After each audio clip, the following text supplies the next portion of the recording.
পৃথিবীর সকল মানুষ জীবনে কোনো না কোনো পর্যায়ে একা বোধ করেন। এটি এক ধরনের অনুভূতি, সেটি দীর্ঘমেয়াদী হলে তখনই তার সমস্যার কারণ হয়ে দাঁড়ায়। নানা ধরনের পারিপার্শ্বিক কারণে একজন মানুষের জীবনে একাকিত্ব নিঃসঙ্গতা জেঁকে বসে। আন্দামান দ্বীপে একলা সাধু যখন একটা পাখির কিচিরমিচিরে অতিষ্ঠ হয়ে ভাবছিল কিভাবে আরো একা হওয়া যায়, তখন কলকাতার জনকীর্ণ সড়কে হাজার হাজার মানুষের ভিড় ঠেলে একটা লোক একা একা হেঁটে যাচ্ছিল। নিঃসঙ্গতা এমনই, কখনো আপনি একা থেকেও নিঃসঙ্গ নন, আবার কখনো হাজার মানুষের ভিড়ে একা। সময়ের বাস্তবতায় এখন দ্বিতীয় কথাটাই অধিক সত্য হয়ে ধরা দেয়। আমরা কম বেশি নিঃসঙ্গতার অনুভূতির সঙ্গে পরিচিত। দীর্ঘমেয়াদী একাকিত্ব অনেক সময় আমাদের শারীরিক ও মানসিক স্বাস্থ্যের ওপর মারাত্মক নেতিবাচক প্রভাব ফেলে। এটি আমাদের মানসিক চাপ, উদ্বেগ ও বিষণ্ণতা বাড়িয়ে দেয়। এই নিঃসঙ্গতা থেকে বিভিন্ন রোগের ঝুঁকিও তৈরি হয়। কি কি রোগের ঝুঁকি তৈরি হয় এবং কিভাবে কাটাবেন নিঃসঙ্গতা, এটাই জানাবো আজকের ভিডিওতে। আপনি কি আজকে আমার চ্যানেলে প্রথম দিন? তাহলে এখনই চ্যানেলটা সাবস্ক্রাইব করে বেল বাটনটা প্রেস করে দিন। আমি রুদ্রশী, প্রফেশনাল ওয়েলনেস কোচ। আপনি দেখছেন আমার ইউটিউব চ্যানেল ওয়েলনেস হাব। সুস্থ থাকুন,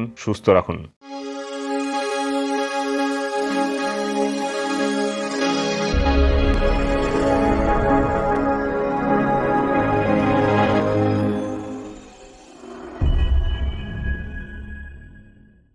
নিঃসঙ্গতা বা সামাজিক বিচ্ছিন্নতা শুধু মানসিক স্বাস্থ্যের উপর নয়, শারীরিক স্বাস্থ্যের উপর নেতিবাচক প্রভাব ফেলতে পারে। গবেষণায় দেখা গেছে দীর্ঘ সময় নিঃসঙ্গ থাকলে বিভিন্ন শারীরিক সমস্যার ঝুঁকি বেড়ে যায়। কি কি শারীরিক সমস্যার ঝুঁকি বাড়তে পারে চলুন জেনে নেওয়া যাক। দীর্ঘমেয়াদী নিঃসঙ্গতা মানসিক চাপ বা স্ট্রেস বাড়ায়, যা রক্তচাপ বৃদ্ধি ও হৃদরোগের ঝুঁকি বাড়াতে পারে। হৃদযন্ত্রের সমস্যা যেমন হার্ট অ্যাটাক ও স্ট্রোকের সম্ভাবনা বাড়ে।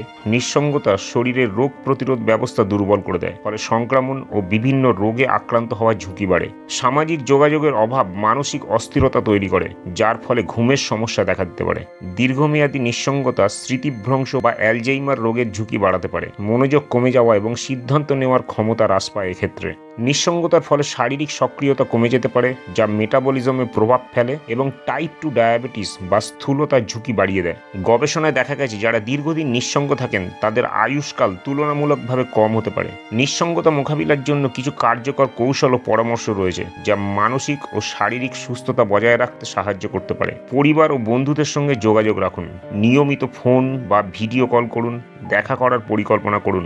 সামাজিক কর্মকাণ্ডে যুক্ত হন। কমিউনিটি ইভেন্ট, ক্লাব বা স্বেচ্ছাসেবী কাজে অংশগ্রহণ করুন। নতুন বন্ধুত্ব তৈরি করুন। অনলাইন কমিউনিটি বা ফোরামে যোগ দিন, যেখানে আপনার পছন্দের বিষয় আলোচনা হয়। নিজেকে সবসময় ব্যস্ত রাখুন। নতুন শখ গড়ে তুলুন। বই পড়া, ছবি আঁকা, বাগান করা বা সঙ্গীত চর্চা শুরু করতে পারেন। শারীরিক ব্যায়াম করুন। নিয়মিত হাঁটাহাঁটি, যোগ ব্যায়াম বা জিমে যোগ দিন। এতে মন ও শরীর উভয়ই ভালো থাকবে। নতুন স্কিল শেখার জন্য অনলাইন কোর্স বা ওয়ার্কশপে যোগ দিন। আত্মচর্চা ও মানসিক স্বাস্থ্যের যত্ন নিন। ধ্যান বা মেডিটেশন করুন।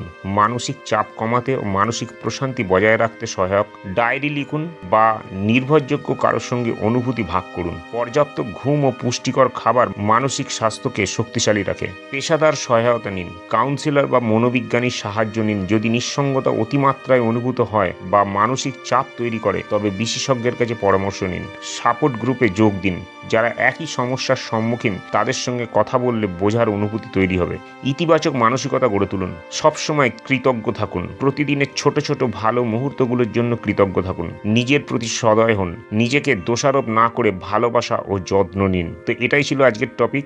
জানি না আপনারা কতটা উপকৃত হলেন। আমি রুদ্রশী, প্রফেশনাল ওয়েলনেস কোচ। বিগত 14 বছর ধরে মানুষকে হেল্প করছি কি করে শুধুমাত্র জীবনযাপন পরিবর্তনের মাধ্যমে সুস্থ থাকতে হয়। আপনি কি ইন্টারেস্টেড আমার সঙ্গে মিট করতে? তাহলে এখনই নিচে ডেসক্রিপশনে গিয়ে পার্সোনাল হেলথ ইভ্যালুয়েশন লিঙ্কে ক্লিক করে আপনি আমার অ্যাপয়েন্টমেন্ট বুক করুন, অনলাইন আর অফলাইনে। আজকের ভিডিওটা যদি আপনাদের ইনফরমেটিভ মনে হয় তাহলে অবশ্যই একটা লাইক দিয়ে দেবেন, অন্যদের সঙ্গে একটু বেশি বেশি করে শেয়ার করে দেবেন। আর এই চ্যানেলে আপনি যদি প্রথম দিন হন তাহলে চ্যানেলটা সাবস্ক্রাইব করে বেল বাটনটা প্রেস করে দেবেন।